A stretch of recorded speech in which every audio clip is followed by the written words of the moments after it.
there we were, and we turned it out, and Columbia put it out on the market thinking Firesign Theatre, they were a rock and roll group. I mean, you know, everybody else was a rock and roll group with a funny name. We were released in our release on that in February of 1968. Waiting for the Electrician or Someone Like Him was released by Columbia Records, and in that same release was The Peanut Butter Conspiracy, The Chambers Brothers, and Moby Grape. It's funny because Firesign Theatre came on the tail end, well actually maybe 10 years after a time in our culture when one of the biggest things going was comedy albums, you know, and everybody listened to comedy albums, and you know, Bob Newhart and Shelley Berman and Alan Sherman and Firesign Theatre was, I don't know if you'd call it an outgrowth of that, but it was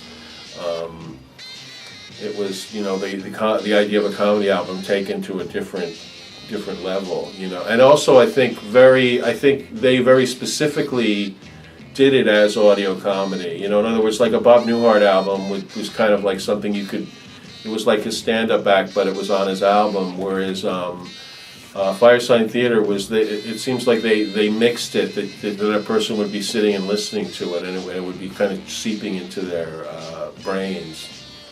We were doing something different. It was movies in your mind. It was this kind of audio theater.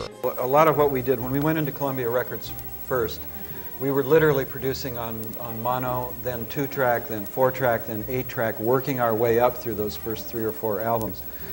Thanks to a guy named Bill Dremel and someone who's no longer with us named Ralph Cross, who took us under their wing, who were union engineer guys at Columbia Records, and just did endless hours with us of figuring out, oh well, can we put this voice through the horn of a Leslie speaker? Right. How are we going to mic this? How are we going to do it? How are we going to literally invent filters, because none of this stuff existed electronically at the time. Yeah. And these people were very, very much our collaborators and always have been. We have always been kind of, you don't wind up working with us from an engineering and production standpoint unless you sort of become as nuts as we are. And we are so nuts that we micromanage every aspect of all our recordings. A friend of mine once said, a friend of mine who's in commercial radio, syndicated radio, after listening to me tell about how we were working on some project, stared at me and said, oh my God, he said, like you're like some Japanese samurai artists that are being set aside by the government and sitting making swords.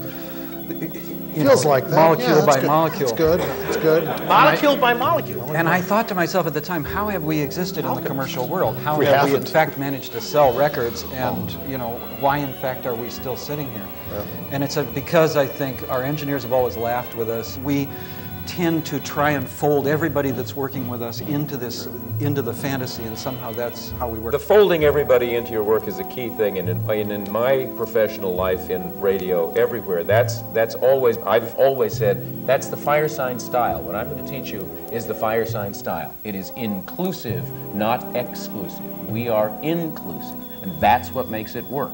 That's very unusual in a hierarchical world, to be inclusive. And I think that really marks us as a style, inclusiveness. The first album didn't do well commercially. Nobody's really heard of it. At this time in life, there is no FM radio. All that's on the FM radio are things like Pacifica Radio, if you're lucky enough to live in Houston or Berkeley or Los Angeles, and Czechoslovakian bomba music. And so we're backstage, and God, what were we doing? We're doing Freak for a Week, or no, we're doing Giant Rat of Sumatra. Giant Rat by the Light of the Silvery, we called it. And Peter and I were waiting backstage to go on, and he leans over to me and says, "You know, I think I figured out the title for the next album." I said, "What is it?" He said, "How can you be in 2 places at once when you're not anywhere at all?" I said, "Peter, it's too long." That's the truth. That's where it came. Yeah, he's always a good editor.